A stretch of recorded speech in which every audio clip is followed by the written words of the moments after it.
আসসালামু আলাইকুম রহমতুল্লাহ। এই সিজনে যে টিম আইপিএল জিতবে তাকে দেওয়া হবে ইন্ডিয়ান 20 কোটি রুপি। 20 কোটি রুপি একজন সাধারণ মানুষের কাছে এটি বিশাল একটা অ্যামাউন্ট, কিন্তু একটি আইপিএল টিমের জন্য এই টাকা কিছুই না। একটু ভেবে দেখুন, গত বছরে সব থেকে কম টাকা খরচ করে রাজস্থান রয়্যাল। তারা নিজেদের টিম পরিচালনার জন্য বাজেট রাখে 250 কোটি টাকা। চেন্নাই সুপার কিংয়ের মতো টিম তাদের বাজেট রেখেছিল 2700 কোটি টাকা। কি অবাক হচ্ছেন? যেখানে একটি টিম আইপিএল জিতলে পাবে মাত্র 20 কোটি টাকা, সেখানে কেন একটি টিম পরিচালনার জন্য 250 কোটি টাকা সর্বনিম্ন বাজেট করা হয়? তাহলে কি 20 কোটি টাকা পাবার আশায় একটি টিম 250 কোটি টাকা খরচ করে? অবশ্যই না। কেন একটি টিম এত টাকা খরচ করে এবং কিভাবে আইপিএল থেকে ভারত সরকার লাভবান হচ্ছে তা জানবো আজকের ভিডিওর মাধ্যমে। বন্ধুরা, আপনাদের মনে আছে কি 2008 সালে আইপিএল শুরু হওয়ার 1 বছর আগে আইসিএল শুরু করা হয়েছিল। আইসিএল এর পূর্ণ অর্থ ইন্ডিয়ান ক্রিকেট লিগ। এটি একটি প্রাইভেট কোম্পানি শুরু করেছিল যার নাম জি এন্টারটেইনমেন্ট এন্টারপ্রাইজেস। ভারতীয় ক্রিকেট বোর্ড আইসিএলকে বিদ্রোহী ক্রিকেট লিগ বলে আখ্যা দেয় এবং এই আইসিএলে কোনো ভারতীয় ন্যাশনাল টিমের প্লেয়ার না খেলতে পারে। এজন্য ভারতীয় ক্রিকেট বোর্ড ন্যাশনাল টিমের সকল প্লেয়ারের বেতন বৃদ্ধি করে দেয়। ভারতীয় ক্রিকেট বোর্ড ভেবেছিল আইসিএল শুরু হলে হয়তোবা এর কোনো খারাপ প্রভাব পড়বে ভারতীয় ক্রিকেটের উপরে, তাই ভারতীয় ক্রিকেট বোর্ড আইসিএলকে বন্ধ করে দেয়। 2007 সালে ভারত টি-20 বিশ্বকাপ জিতে যায়। পুরো ভারত জুড়ে টি-20 ক্রিকেট দিয়ে অন্যরকম একটি উন্মাদনা শুরু হয়। ফাইনালটি মাত্র 3 ঘন্টায় শেষ হয়ে যায়। 20 ওভারের এই খেলায় যেন শুরু থেকে শেষ পর্যন্ত শুধু আনন্দ আর বেশ মজা পাচ্ছিল ভারতবাসী। 4-6 দিয়ে পুরো স্টেডিয়াম যেন আনন্দে মুখরিত করে ফেলে ভারত ন্যাশনাল টিম। এরপর থেকে ভারতে টি-20 ক্রিকেট একটি জনপ্রিয় খেলায় রূপ নেয়, যা আমরা বর্তমান সময়ে আইপিএল এর যে কোনো একটি ম্যাচ দেখলে বুঝতে পারি। টি-20 ক্রিকেটের জনপ্রিয়তা দেখে বিসিসিআই এর তৎকালীন প্রধান Lalit Modi Indian premier league বা বর্তমানের আইপিএল শুরু করেন। সময়ের বিবর্তনে যে খেলা এখন জাতীয় টিমের খেলার থেকেও অনেক বেশি জনপ্রিয় হয়ে উঠেছে।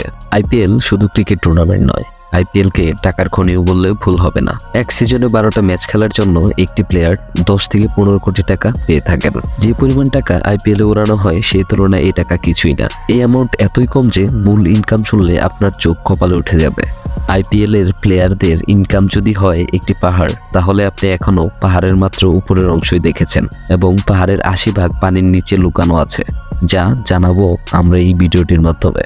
যদি এরকম তথ্যমূলক ও রহস্যমূলক ভিডিও আপনাদের দেখতে ভালো লাগে, তাহলে চ্যানেলটি সাবস্ক্রাইব করে পাশে থাকা নোটিফিকেশন বেলটি অন করে রাখুন। জানবো আইপিএলে কি পরিমাণ টাকা একজন ক্রিকেট প্লেয়ার ইনকাম করে থাকে। ভারতীয় ক্রিকেট বোর্ড আইপিএল নিয়ন্ত্রণ করেন। আইপিএল থেকে ইনকামের একটি বিশেষ অংশ বিসিসিআই এর কোষাগারে যায়। 2019 সালে আইপিএল সিজনে ভারতীয় ক্রিকেট বোর্ডের ইনকাম ছিল 500 কোটি টাকা বা রুপি। এখন বর্তমান সময়ে আইপিএল এর ব্র্যান্ড ভ্যালু দাঁড়িয়েছে $4.7 বিলিয়ন, একটি অবিশ্বাস্য অ্যামাউন্টের। আইপিএল এর আয় কয়েকটি ধাপে ধাপে হয়ে থাকে। প্রথমে আমরা জেনে নিব টুর্নামেন্ট থেকে কিভাবে আয় করে সেই বিষয়ে। টুর্নামেন্টের আয়ের একটা বড় অংশ আসে স্পন্সর থেকে। আইপিএল এর স্পন্সর যারা হয় তাদের নাম আইপিএল এর নামের সাথে জুড়ে যায়, যেমন DLF IPL, Vivo IPL, tata IPL. এবারের সিজনে আইপিএল এর স্পন্সর হলো টাটা। বিসিসিআই এর সাথে 2 বছরের কন্ট্রাক্ট করে টাটা, এজন্য বছরে 330 কোটি টাকা দিচ্ছে বিসিসিআই কে। এর আগে চীনা কোম্পানি ভিভো টাইটেল স্পন্সর হওয়ার জন্য প্রতি সিজনে খরচ করেছিল 440 কোটি রুপি। চীনের সাথে ভারতের সম্পর্ক মনোমালিন্যের জন্য ভিভো আর আইপিএল এ অংশ নেয়নি। আইপিএল খেলা দেখার সময় দেখবেন বিভিন্ন ব্র্যান্ডের নামে পাওয়ার প্লে ও টাইম আউট দেওয়া হয়। মাঠে এবং মাঠের বাইরে অনেক দর্শকই আইপিএল দেখে থাকে। কোনো না কোনো ভাবে দর্শকের কাছে পৌঁছানোর জন্য তৎপর হয়ে যায় ব্র্যান্ডগুলো। এই জন্য টাকা খরচ করতে পিছুপা হন না এই ব্র্যান্ডের কোম্পানিগুলো। প্রতি সিজনে প্রায় 210 কোটি টাকা আয় হয় এমন অফিসিয়াল স্পন্সরশিপ থেকে।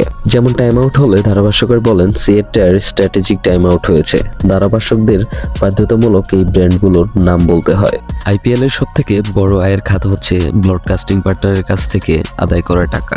2008 সাল থেকে 2017 সাল পর্যন্ত আইপিএল এর প্রচার শর্ত ছিল সোনির হাতে। এখন এই শর্ত আছে স্টার ক্রিকেটের হাতে। আইপিএল এ ম্যাচ চলার সময় একটা 10 সেকেন্ডের ভিডিও চালানোর জন্য ব্র্যান্ড কোম্পানিকে গুনতে হয় 15 লক্ষ থেকে 20 লক্ষ টাকা। এভাবেই আইপিএল এর আকাশে টাকা ওড়ে।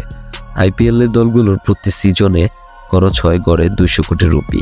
বিসিসিআই থেকে প্রাপ্ত টাকার বাইরেও দলগুলো আরও অনেকভাবে টাকা আয় করে থাকেন। সবথেকে বড় আয়টা আসে টিম স্পন্সরের কাছ থেকে। প্রত্যেকটা দলের জার্সিতে বুকের মধ্যে বড় করে টাইটেল স্পন্সরের নাম লেখা থাকে এবং কি জার্সির ট্রাউজার এবং হেলমেটে বিভিন্ন ব্র্যান্ডের উপস্থিতি লক্ষ্য করা যায়। এক একটা জার্সিতে অন্ততপক্ষে 10টি ব্র্যান্ডের লোগো খুঁজে পাওয়া যাবে। এক একটা লোগো মানে কয়েক কোটি টাকা। এসব স্পন্সররা যদি দলের খেলোয়াড় নিয়ে বিজ্ঞাপন করতে চায় বা অন্য কোনো অনুষ্ঠান করতে চায় তাহলে সেখান থেকেও মোটা অঙ্কের টাকা পায় দলের মালিকরা। এছাড়া ক্যাপ, মোবাইলের কভার, দলের লোগো দেওয়া চাবির রিং থেকেও ভালো টাকা আয় করে দলগুলো।